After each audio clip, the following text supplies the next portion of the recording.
our favorite time of the day, when we gather round his great big chair and Papa Beaver comes to stay. He'll tell us an exciting tale, our eyes begin to shine. It's a special place, it's a happy face, Papa Beaver's story time. His stories brighten our day, we remember them for hours to come, even when we're out to play. Stories that can make us laugh and make our spirits climb. Tell us just one more about a dinosaur, as long as there's still time. Dinosaurs have fun together, picnic in the sunny weather, roads to fun and home at last. Stories that can warm your heart and tell how friendships start.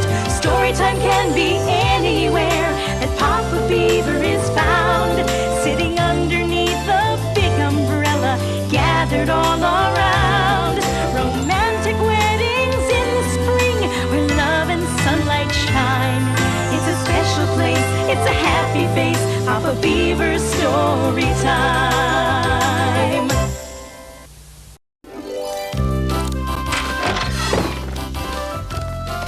Today, I want to hear a really dramatic story. What does grammatic mean? Dramatic! Exciting, scary. Oh, I like exciting, but I don't like scary. It's easy to scare you. Aw, don't do that, boys. Scary stories often end well. No, yeah, but you can never be sure. But that's why they're so much fun. Please tell us a real dramatic story. How about the Pied Piper of Hamelin? It happened on Christmas Eve. A soldier was standing guard at the city gates in the bitter cold, when suddenly he saw something. What is that? Holy moly!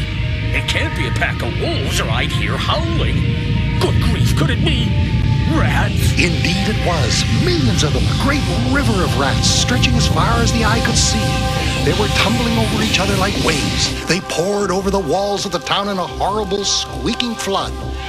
They ran under doors and scurried up drain pipes. Gangs of them tumbled right down people's chimneys. The citizens grabbed weapons to defend themselves, but it was useless. Ladies jumped onto tables, knocking over candles and sending food flying, while they held their skirts up high and screamed for dear life. It was certainly a Christmas Eve to remember. The rats ate everything, the stuffed turkey, the sausages, the cheese, everything. And next day they were still there, everywhere, in cupboards, under beds, everywhere. It's enough to make you... What's that? Mercy me! Opening a drawer was like a nightmare. 10, 20, hundreds of rats would jump out at you. Well, I don't know, Hans. These traps seem a tad puny. And I thought the cockroaches were bad. They gobble up rat poison like it was raspberry jam. It wasn't long before the rats had eaten all the food they could find, but they wanted more. No basement, cellar, or pantry or larder was safe from the rodent army, and there was nothing they wouldn't eat. Flour, ham, sugar, spices, grain. Now winter food stock has all been eaten. And when every ounce of food was gone, they started to eat other things. Leather! They love leather! Leather for breakfast, feathers for lunch. Never had such a disaster befallen the town of Hamelin. Oyez, oyez! Our good burgermeister offers a generous reward of 50 florins to whoever rids our town of rats. Go thusly. On the morning of the third day of the rat plague, a stranger appeared in town. He was tall and very thin, with dark stringy hair, black as ebony, and a bright blue outfit. Who are you? I'm told there's a reward of 50 florins for him who rids the town of rats. What's it to you? 50 florins in gold. Of course. You interested? Get my bag of gold ready. Really? But the piper was no longer listening. No sooner had he begun to play than sharp little gray snouts began poking up from cellar doors and pantry windows, their eyes glittering and their whiskers a-tremble. And then they abandoned their gnawing and feasting and began to pour into the streets like a great river. They swarmed to the town square where the piper played, as if they could not help themselves. And when the piper turned and headed for the river, they followed. Right to the center of the bridge he walked, and they surged past him, plunged into the water, where they drowned. No rats left, not one. Come, get your reward. I have for you 5 florins. I beg your pardon, we agreed to 50. I said 50. Take it or leave it. 5 florins is my final offer. You think you deserve 50, good sir? Just for a paltry 5 minutes of labor? That I do. Then he turned and left the town by the same way he had arrived. Next Sunday was New Year's Day. Yes, I got rid of the rats, including that blue skinny one. What? He's back! Indeed he was, just as tall and skinny as ever. But this time he was dressed in scarlet. He spoke to no one. In fact, he seemed to look right through them, his eyes glassy and his face expressionless. But as his music floated through the square, a strange thing happened. All the children of the town began to stream out of the houses as if they were enchanted, and formed a great circle round the piper, where they danced and spun and laughed. When he turned and began to walk, they followed him, and when the townspeople tried to stop them, they found they could not. Their feet were rooted to the spot. The piper led them out through the city gates, and far beyond the walls of the town, straight into the snowy mountains.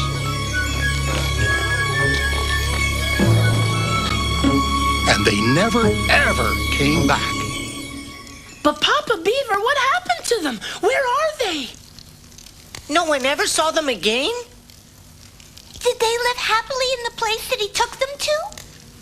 Well, they say that if you go to the mountains where they disappeared on midnight of New Year's Day, and press your ear to the rock there, you can hear the sounds of children singing, dancing, and laughing. They're still there. They're having a great time. Dancing and singing. Though it was hard on the people left behind. There should have been a king. He would have made him pay the piper. Well, in those days... The king sat under a big oak tree. And dispensed justice. Everyone knows that. Tell us about those days. I'll tell you about the king who could not sneeze. Well, he hadn't always had this problem. Oh, your highness bless you. Thanks, folks. You're most kind. Now, where are my slippers? Every day in the palace began joyfully. Once the king had deeply, profoundly, and satisfyingly sneezed, the cook was able to light a fire in the big ovens.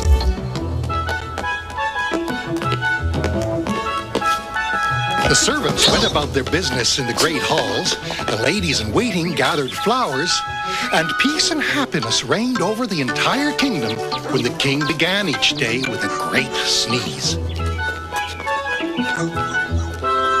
But one morning, the king woke up and attempted to sneeze as usual, but no matter how hard he tried, he just could not get that sneeze to come out. What is going on? Well, this will never do. The king was very upset, and the court was worried too as they waited for him to appear. They hadn't heard him sneeze yet, and that was very odd. It's coming! Hold on, I almost... His valets dressed him and at least got him sitting on the throne. It's no use, it just won't come. The court was in commotion. Well, almost. The royal guard tried to inspire the king with a trumpet salute. Nothing. Let's try a nice ice bath.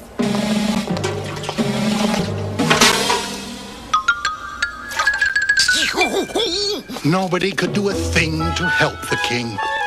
A feeling of gloom and doom descended over the palace. The fire went out in the big ovens, everyone stopped working, and the ladies in waiting just kept waiting and waiting and waiting. All palace business shut down. The king no longer met with his ministers.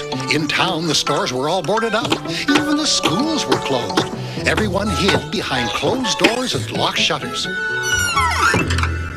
Only the king's gardener continued working. Sneeze or no sneeze, he carried on, for he loved his work with all his heart. He also loved the king's daughter, Princess Flossie, though of course no one knew, and especially not Flossie, who never bothered to ask where the flowers came from that were brought to her each morning. She had other things on her mind. Her old nurse, however, was a much more observant person. Flossie would have been wise to take her advice more often than she did, but she loved her nurse just the same. The nurse, of course, knew of the gardener's love for Flossie. Ask your father to go and sit under the apple tree in the garden. Why should I do that? I've an idea. So they brought the king to sit under the tree. Almost. Oh, I hate this.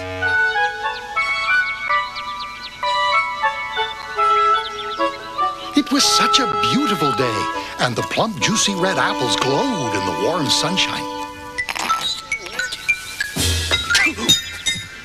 The royal guards played the royal fanfare, and people ran about spreading the glad tidings.